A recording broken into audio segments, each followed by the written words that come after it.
Bom, a aula de hoje é sobre a subclasse Bryide, né, que é lá entre as Marchantidae e as Anthocerotidae. É uma aula um pouquinho mais longa. A Anthocerotidae é uma aula bem curta, na verdade, tá? Então vamos avançar para esse grupo de plantas. Bom, essas plantas elas geralmente ocupam vários ambientes, tá? Sobre rochas, solos, geralmente nesse tipo de ambiente. Elas têm a capacidade de ficar secas, né? Se faltar água, mas rapidamente se reidratam com a água, tá? Então assim, elas não morrem com esse tipo de ambiente, ó. Elas se desidratam e reidratam, tá? Então é uma característica que elas têm de rapidamente assim que chover ou tiver um orvalho, um pouco de água, elas se reidratarem, tá? Geralmente a gente chama isso de poiquiloidria, né? Capacidade de poder de se reidratar, né? Elas reduzem bastante o metabolismo e depois elas voltam. Bom, qual é o objetivo de hoje, né? Reconhecer esse maior grupo, as bríides, os caracteres básicos, alguma coisa da classificação. São quatro grandes grupos dentro das bríides: morfologia e anatomia, estrutura reprodutiva e o ciclo de vida que não muda muito, né? Muda um pouquinho só as estruturas. A forma é a mesma, tá? Eu tenho algumas perguntas para vocês. Quais são os grupos que compõem as briófitas verdadeiras? Quando eu digo briófitas verdadeiras, eu estou falando da subclasse Bryide. Como separar cada uma delas? Como é conduzida a água pelas briófitas e qual o nome das estruturas principais? Tá? Então a aula está dividida nesses quatro itens. A gente olha os dois primeiros, faz uma pausa e vai avançando. Bom, tem algumas propostas de classificação internamente, né, desse grupo, né, em inglês os MOS. É, se reconhece aí mais ou menos 23, 27 ordens, 1.212 mil espécies, perdão, tá? É um grupo bem rico mesmo, e em média aí uns 860 gêneros, tá? Não há ainda uma revisão mais recente do que essa aqui do Goffin e do Buck, que é um livro de biologia de briófitas, tá?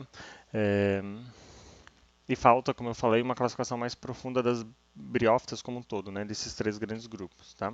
Quem seria a subclasse Bryide, né? São os musgos verdadeiros ali, né? 12.000, 13.000 espécies. Parecem pequenas plantas, tá? Porque elas têm um eixo mais desenvolvido e elas têm um crescimento mais vertical, assim, mais ereto, né? Então, geralmente elas são radiais, ó, como uma planta de fato, né?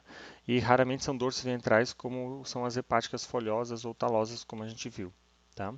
Os gametófitos são quem dominam, né? Como esses aqui.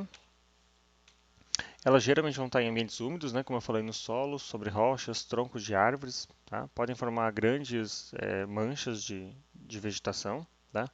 E em desertos, às vezes, também formam alguns tapetes secos, tá? Que germinam rapidamente quando volta água, como foi naquele vídeo anterior, né? Que não era no deserto, mas elas têm essa capacidade.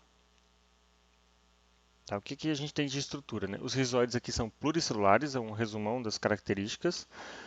Muitos cloroplastos por célula, tá? Porque em hepáticas a gente não usa muito essa característica, mas em antóceros o número de cloroplastos por célula ajuda a identificar os gêneros. São eretas, às vezes pendentes, tá? Os esporos aqui se disseminam por dentes peristomiais e não por elatérios. Os estômatos, ele está presente em alguns grupos, tá? E quando está presente ele está aqui nessa região do esporófito. Então, esporófito com estômato, uma característica importante. E a seta é resistente e de elongação rápida, que é essa aqui, ó. Essa aqui é uma seta, isso aqui não é mais do gametófito, como parecia nas marchantes, por exemplo, né?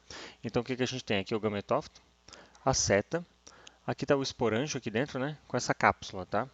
E aqui ainda tem uma calíptera envolvendo também, e depois vai ter o peristômio. Não dá de ver nessa imagem. O que que a gente tem? Algumas características gerais, tá?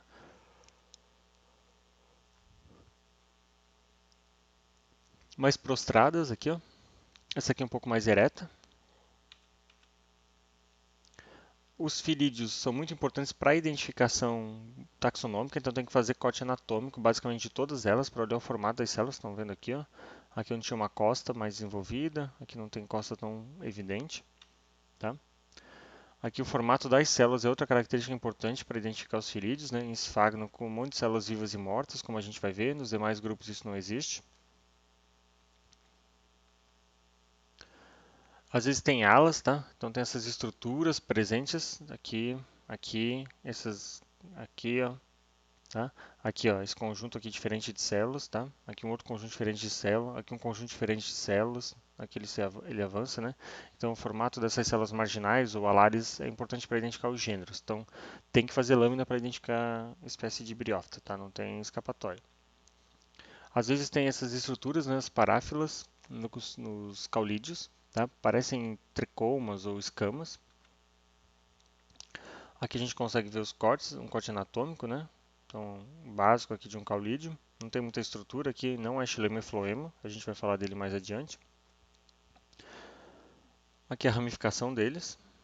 Às vezes eles são um pouquinho mais desenvolvidos, né? Mas é o gametófito que é ramificado, não o esporófito, tá?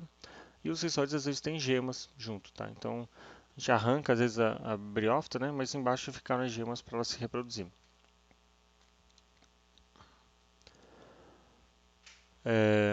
A posição, né? Aqui está o gametófito.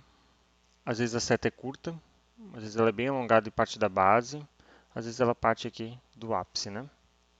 Do ramo mais basal, eu quis dizer, né? E aqui do ramo mais apical, tá? Os vários formatos de cápsula é importante, então geralmente tem que coletá-las férteis para ajudar a identificar, porque o formato da cápsula ajuda, né? Então aqui é uma cápsula, essa aqui é mais verde, essa é mais alongada, essa tem um outro formato, né? Enfim, a partir do momento que um esporo cai no chão também dá origem a um protonema, tá?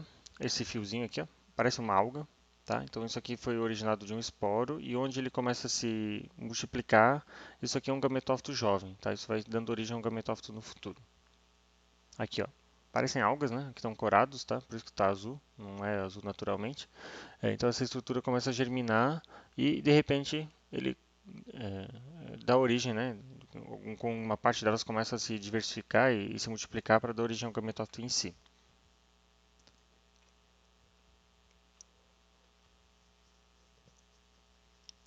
O gametófito ele pode ser folhoso, pode não, ele é folhoso. E tem esses filídeos, né? Eu já falei que não são folhas, né? Então por isso a gente não chama de folhas, a origem evolutiva é diferente.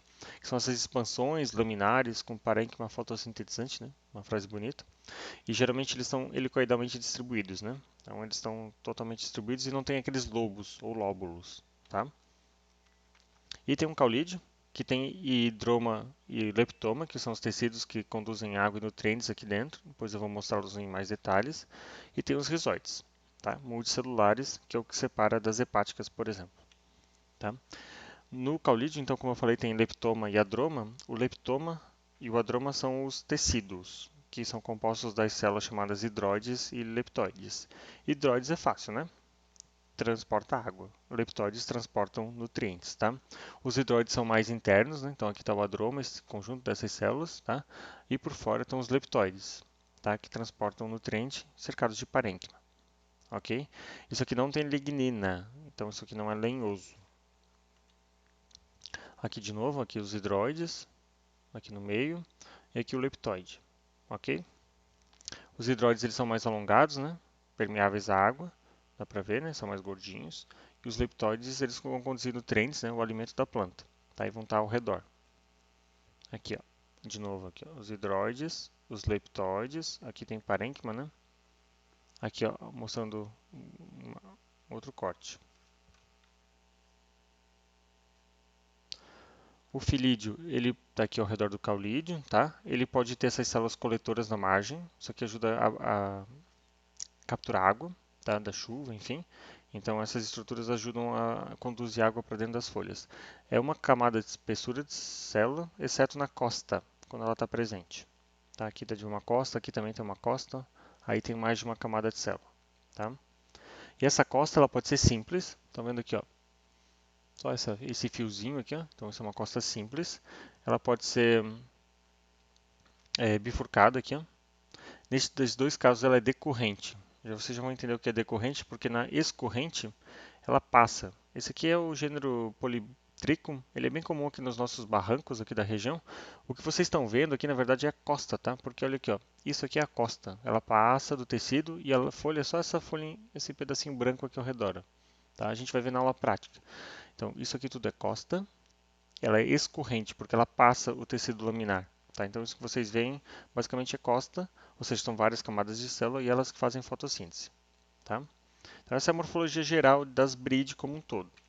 E eu faço a minha primeira pausa.